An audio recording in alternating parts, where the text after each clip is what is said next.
Se vi mostrassi questa vipera qui, sono sicuro che il 90% di voi penserebbe che sia un serpente mortale. Ma se vi dicessi che non è così? Bene ragazzi, siete su Reptile Nation, come sempre io sono Giorgio e oggi parliamo della vipera cornuta.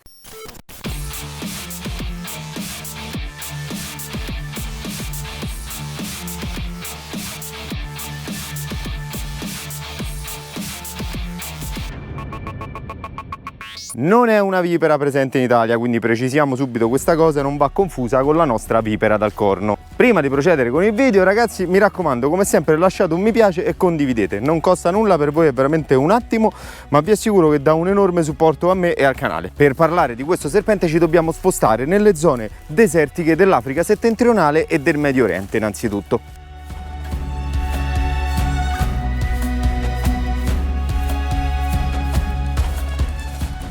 Se vi ho incuriosito con la storiella del veleno ragazzi, rimanete fino alla fine del video perché ne parleremo a breve. Innanzitutto impariamo a riconoscere questo animale. Ovviamente è identificata dai due piccoli cornini sopra la testa che non sempre però sono visibili, a volte sono anche del tutto assenti. È un serpente corto e tozzo, raramente supera i 60 cm.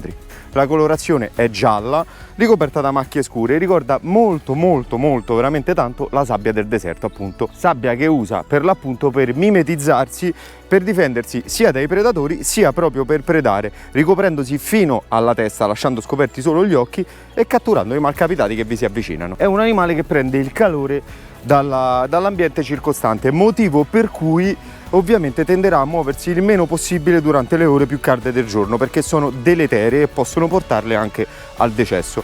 Quindi si muoveranno prettamente di notte. Proprio per questo motivo, ad esempio, la parte inferiore dell'addome è molto chiara, perché un ventre scuro ovviamente immagazzinerebbe più calore. Una caratteristica molto affascinante di questo animale, per esempio, è il modo in cui si sposta, che ricorda molto i crotali americani, ovvero si sposta di lato lanciando la testa e ritraendo il corpo a seguire, questo proprio per evitare il contatto con il terreno e comunque ridurlo al minimo, sempre per una questione di calore.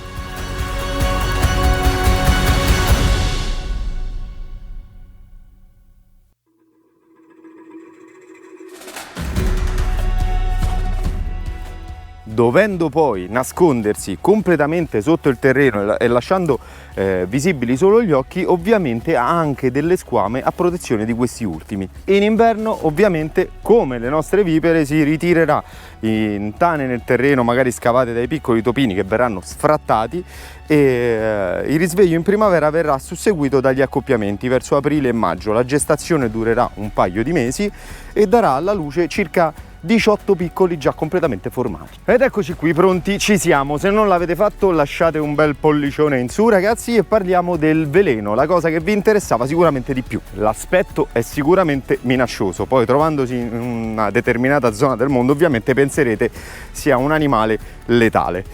E invece pare proprio di no. Il veleno, come primo sintomo, ovviamente come tutti i viperidi, causa un forte dolore nella zona e un ematoma che è visibile fino a 18 ore dopo il morso. Tuttavia non sono presenti vertigini, emorragia e dolore toracico.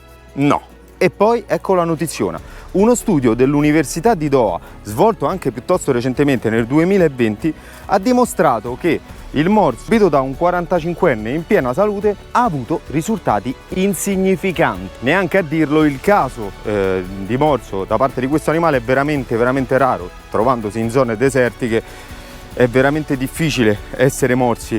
Ad esempio c'è stato un caso piuttosto recente a San Marino di una persona avvelenata, ma è tutt'altra storia, non si trovava nel suo habitat naturale, nel deserto, chi cacchio ci va. Però, c'è sempre un però, insieme a questo risultato straordinario hanno anche scoperto che nel veleno sono presenti ben 13, non dico una, due o tre, ma ben 13 tossine potenzialmente letali. Quando dico potenzialmente letali, ovviamente ragazzi, sono parole da prendere con le pinze, perché sapete che potenzialmente letale si può attribuire anche ad un cane. Quindi in conclusione, diciamo, è pericolosa per l'uomo?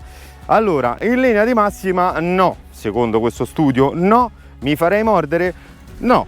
Perché? Perché c'è sempre l'eccezione che conferma la regola, perché è uno studio piuttosto recente, perché non mi fido in generale e purtroppo avendo una partita IVA non posso morire al momento. Neanche a dirlo poi è stato effettuato un test su un uomo di 45 anni dal peso rilevante, in salute, completamente in salute. Un bambino, una persona debilitata sicuramente avrebbe ottenuto un risultato diverso. Non dico che sarebbe morta, ma i danni sarebbero stati certamente maggiori. In più questo discorso ovviamente vale solo per gli esseri umani, non vale per i nostri amici a quattro zampe o altri piccoli animali. Avendo un metabolismo molto più veloce del nostro e completamente diverso, sicuramente il morso avrà un altro risultato. Però è sicuramente un animale che nell'immaginario collettivo ti fa pensare a un serpente potenzialmente letale per l'uomo, qualcosa di molto pericoloso, si insabbia fino a coprire gli occhi, vive in Africa, invece no, molto probabilmente è addirittura inferiore al morso della nostra amata vipera. Dunque, ora che vi ho informato anche sul fatto che la vipera cornuta forse non è potenzialmente letale, siete liberi di andare in Africa o in Medio Oriente, nel deserto, a farvi mordere. Ovviamente fatemi sapere com'è andata e fatemi sapere nei commenti se vi è piaciuto il video e quali argomenti volete affrontare nei prossimi. Io per ora vi lascio ragazzi, vi ringrazio come sempre, mi raccomando, pollicione in su, ciao!